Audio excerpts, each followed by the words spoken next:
Hey everyone, Erik here, and welcome to the finale of Classic Month 2017. Today, I'm reviewing the Happiness Patrol.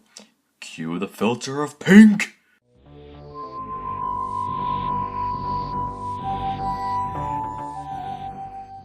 The plot sees the Doctor and Ace on Terra Alpha, a planet run under the oppressive regime of one Helen A, who believes that happiness is something that can be legally enforced and thus makes it so. Learning of this, the Doctor and Ace take it upon themselves to change the situation of the world for the better, helped along the way by a groovy blues-playing psychologist and a resistant member of the twisted police of this world.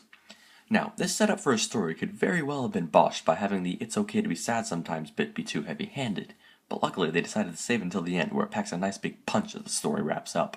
The atmosphere conveyed on Terra Alpha does an exemplary job of showing off the nature of Helen A's regime. The whole place is just dripping in "watch your back around here and don't let them catch you like that." Even a Happiness Patrol officer can get executed if they're not smiling around the place. The set of Terra Alpha partially makes it look like the whole place is one massive building, which I suppose could be accurate considering Veros, but it also presents the idea that everyone on Terra Alpha is living under Helen A's roof, which adds another layer of always watching you to the mix. I think the lift music in Part A sums up Terra Alpha quite well. Trying to be happy and cheery all the time when it doesn't mean anything, when it should pass and you should get out of said lift onto the food court and get some ice cream for your now impending sadness because the lift music is reminding you of how happy you're not. Speaking of Terra Alpha, thus speaking of the woman in charge, Helen A seems to have enjoyed a very uneventful administration before the Doctor showed up.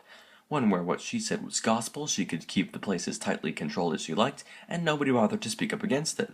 She made tourist zones to control what off-worlders see. When Silas P. said he's aiming for the top, she made sure he's not planning on challenging her authority by potentially running against her. And the artificiality of this world she created even bled into her personal life, having a husband she didn't really care about, or, otherwise she'd actually have photos of him in her album, and not of just her and Fifi, her annoying rat, as the Doctor called it. Speaking of the good doc, he is fantastic in this story. He's always thinking 2 steps ahead of everyone else and knows exactly what to say and do to get where he needs to be, or the information he needs to know. A good example of his convincing words is the scene in which he convinces the sniper to throw away his gun. His face and voice as he eggs the man on to shoot him says, "Do it, see what'll happen to you," and asks, "Can you really live with it?" Because he can tell the man's not so confident now that he can clearly look his target in the eye.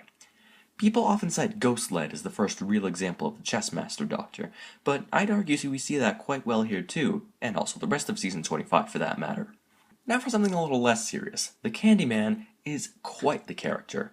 There's this thing going on with him where he appears to have been planned out as a more threatening character, and that is exhibited here relatively well, but there's also this hilarious enraged side to him that's just not possible to take seriously. A prime example of this is when the Doctor causes the Candyman to smash a bottle of lemonade on the floor, sticking his feet to it. At this point, if you expect anything other than deranged, pitch-modified shouting, you are sorely mistaken, my friend. It is excellent watching Helen A try to keep hold of the situation in Part 3 as everything crumbles around her. She tries to be a step ahead of the game, but the Doctor is ahead more than enough for cracks to start showing, both in Helen A herself and her Terra Alpha, ultimately culminating in her collapsing and weeping over her deceased pet.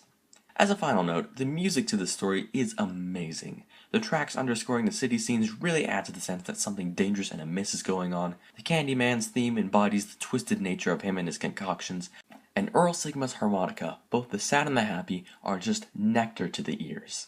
In conclusion, The Happiness Patrol is an underappreciated story from an underrated era of the show. Personally, I say it's required viewing for classic Doctor Who, no questions asked. I'd give it 8.5 pink TARDISes out of 10. Well, that's it for Classic Month. I was quite positive this year, wasn't I? Granted I was last year too, but I didn't even mention the frankly ridiculous mechanical puppet they used for Fifi, or the pipe people, which, well, they could have been done better. Right then, next year it's bad stories all around. The Twin Dilemma, the King's Demons, Battlefield, and the Gunfighters. Or, I could just throw a dart at a list and go from there. Yeah, probably that. Don't forget to click below to subscribe to the Scarosian Filmmakers YouTube channel.